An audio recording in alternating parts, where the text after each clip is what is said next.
Hello mga viewers, subscribers, followers at mga damador sa Luzon, Visayas, Mindanao. Welcome na naman muli dito sa programa kong The Secret Victory in Lamagay. Mga kadama, 116 pa rin tayo versus 115. Part 4 na tayo. Dito na tayo sa part 4 na subu-subu kung tawagin. Last part na siguro to, itong part 4. Baka pumunta na tayo sa 116 versus 330 naman. Kaya, eto mga kadama, umpisa na natin. 116, 115, sumubo. Ayan, kain lang tayo ng 315. Kain siya ng 214, kain tayo ng 216, 414 kumain siya. Sinayang nga natin 73, sumalo pa uli siya ng 62. Yan. Pagkatapos tumira tayo ng 416, ito na yung part 4. Yan. Yan mga kadama. Tayo, ang best move natin 115. Siya naman, 314. Kumain lang tayo ng balik. Kumain siya ito. Yan, best move natin, 5-1. 8-3 siya. 9-5 tayo. 5-1 siya. 115 tayo. Diyan, pwede na siyang tumira ng marami na. Sangang-sanga na yung variation dito. Dito muna tayo sa 5-4. 12-7 tayo. Sa 9-5 pala siya. Tapos nag 5-4 siya. Nag 5-1 tayo. Yan. Diyan, ito yung nangyari sa tirahan namin ni Ma'am Fred Mekaniko. Sumalangit na mga kaluluwa niya. Ayan, no. Nag 313 siya. Kaya dyan sa part na yan, maagang natalo. Kasi pinakain ko lang ng 15-14. Kumain siya ng 216. Pinakain ko uli ng 6-2. Kumain siya ng dalawa. 16-14. Kumain ako ng dalawa. Yan. Hindi pa ako dama pero wala na siyang pabalik. Ibig sabihin, dadama ako. Dyan sa part na yan, natuluyan siya ng matalo. Ito yung naging laro namin ni Ma'am Fred. Pero hindi naman dito natatapos yung labanan na yan. Marami pa namang iikutan na variation. Kung halimbawa hindi naman siya nag-313, ano naman ang posibleng kainat na nitong labanan na to? Yan, tignan natin.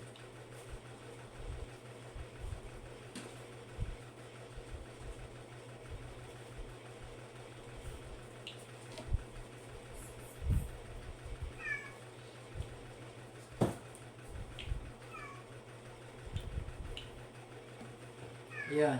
Pagkatapos ko mag 12-7, hindi siya nag 313. Yan.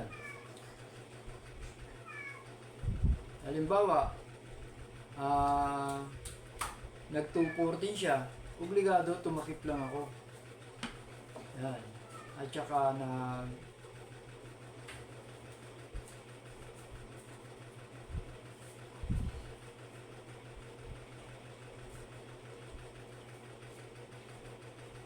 yan, iba na naman tong variation na to.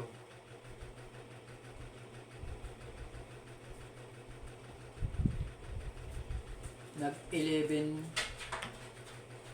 siya. Ayan.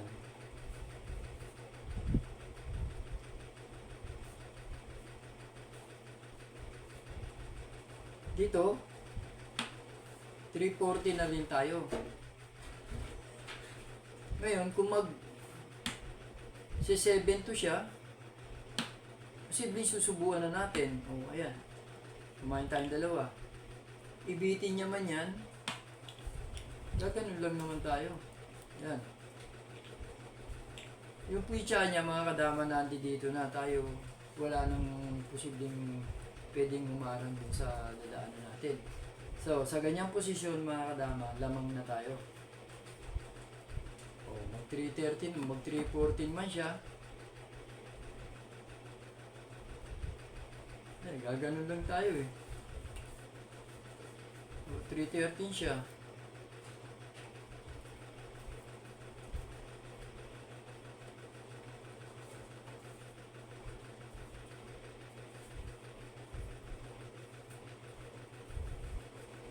Gaganon tayo, 313 din. So mag 214 siya, nandoon na tayo. So gaganon muna siya.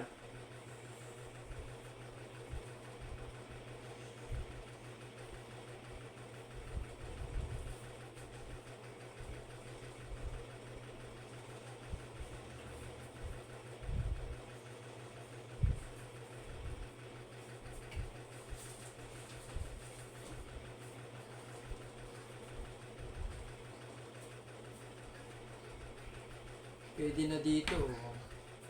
Lamang tayo rito. Ayan. Saka gaganon tayo. Bababa pa lang siya doon. Nandun na tayo. Pag ganon niya, dadama na tayo. So sasayang siya rito. Pag iwas natin doon, talo na siya. Siyempre dito, pabayaan lang natin eh. Lagay natin yung dama sa cross. So mga kadama, isang magandang variation yung napuntahan natin. Tingnan natin doon sa ibang part.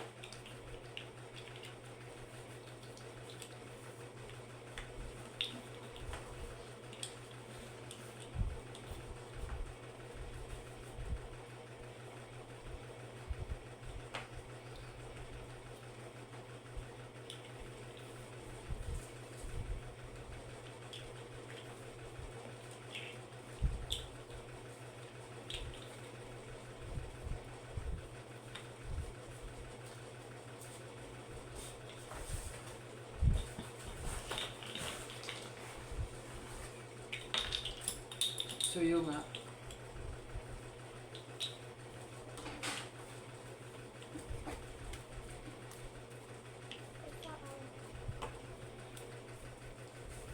ano?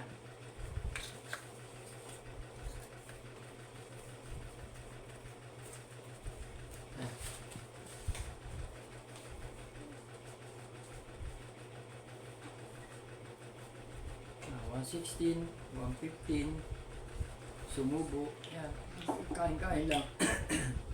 Sayang sinalo. Ayan. 5-1 tayo, 8-3, 9-5, 5-1, 115, nag 5-4, tayo naman nag 5-1. Yan. Nag 9-5 lang pala, 5-4. Yan. Nag 5-4 siya, nag 12-7. Sabihin, hindi nag 3-13. Ito nga, ninakaw niya. Takip lang tayo. So, kung magte-10-6, gaganon lang eh. So, pag tinakpan niya yan, ganon na tayo. Lamang na tayo dito.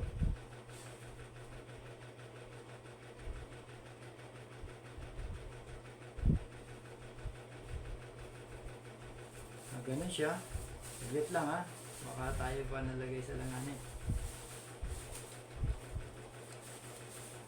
Kain tayo ron.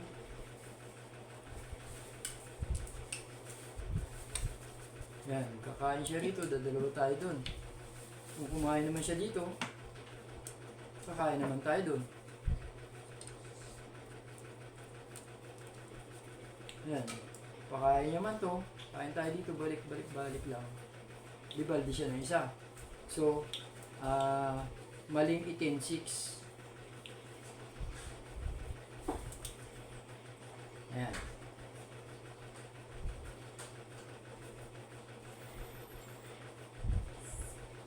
Pag 10-6, sayang. Obligado tatakip. Sasayangin uli natin. Ayan. Kung sakaling tatakip siya, kasi dito, talo talaga siya eh. Ayan, tayo kakain. Kung kumain siya rito, dadalawa tayo. Kung kumain naman siya rito,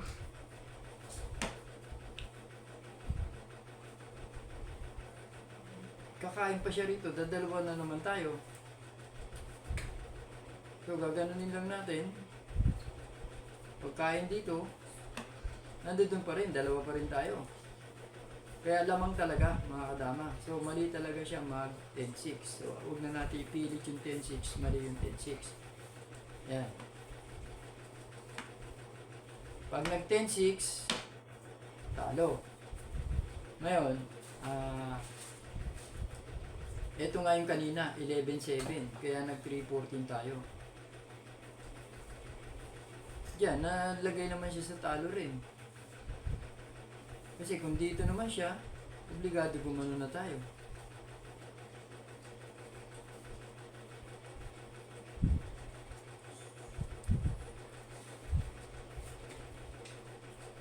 So, ganin niya man. Kakain siya. Wala eh. Hindi pwede. Wala naman to eh. Pag sayang dito, yan ang sinasabi niya. Gaganunin.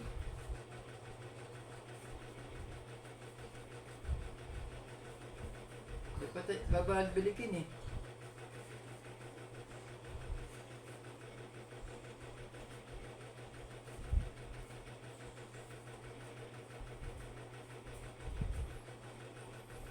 Yan, kumain doon. Kumain siya rito. Dali lang.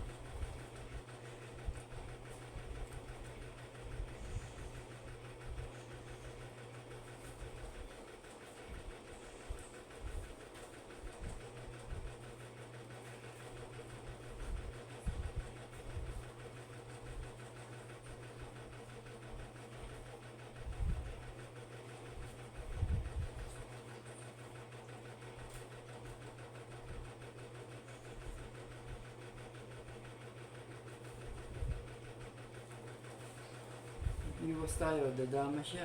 Tago muna tayo, tago muna natin yung dama. Yan.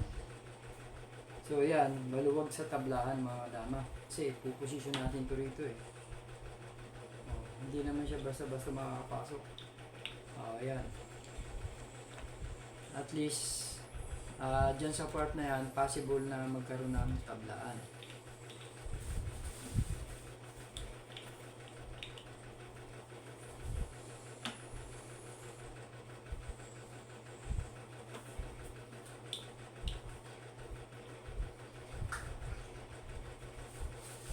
Yan.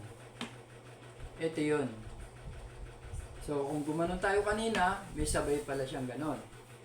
So, ita-timing lang natin. Hindi muna tayo gaganon. Dito muna tayo. Pag ganon niya dyan, dito na tayo. So, pag atras niya, madidelikado na siya. Hindi na bawal na siya umatras.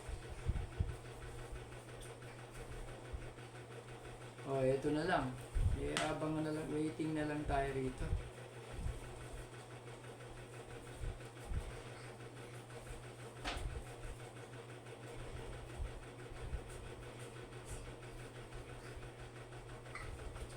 Ayan, susubo na tayo. Kain siya rito, kain tayo ron.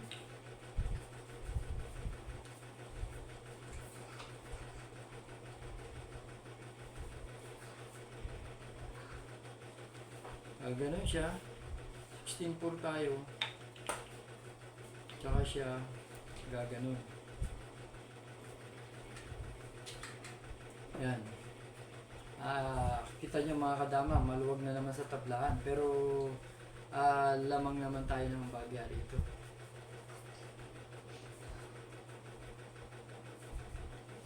$7-3, $2-15.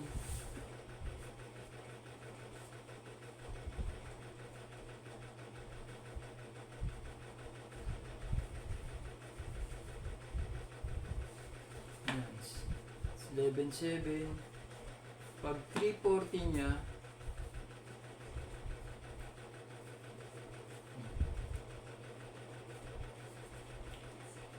pag ganon, lansi.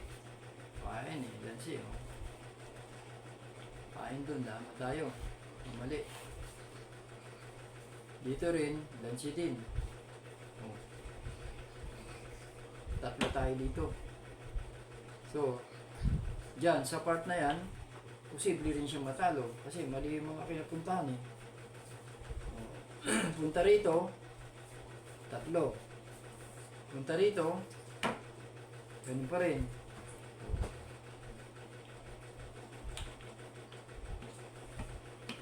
Yan. Kaya dito mga kadama, ito na yung part 4 natin.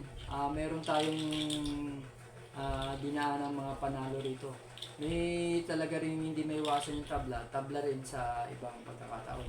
Pero mahalaga lang, hindi tayo natalo at nauwi pa tayo sa may panalo. Kaya mga kadama, kita-kita tayo muli dito sa programa natin, The Secret Victory in Dama Game. At parati lang kayo nandiyan dyan dahil marami pa rin tayong ipapakita dito sa 116 versus 115. Tapos na tayo dito sa 116 versus 115 subo-subo. Papunta naman tayo dun sa 115 330 naman. Kaya mga kadama, tabay lang kayo at marami pa tayong pupuntang vibration. Kita-kita tayo. See you soon.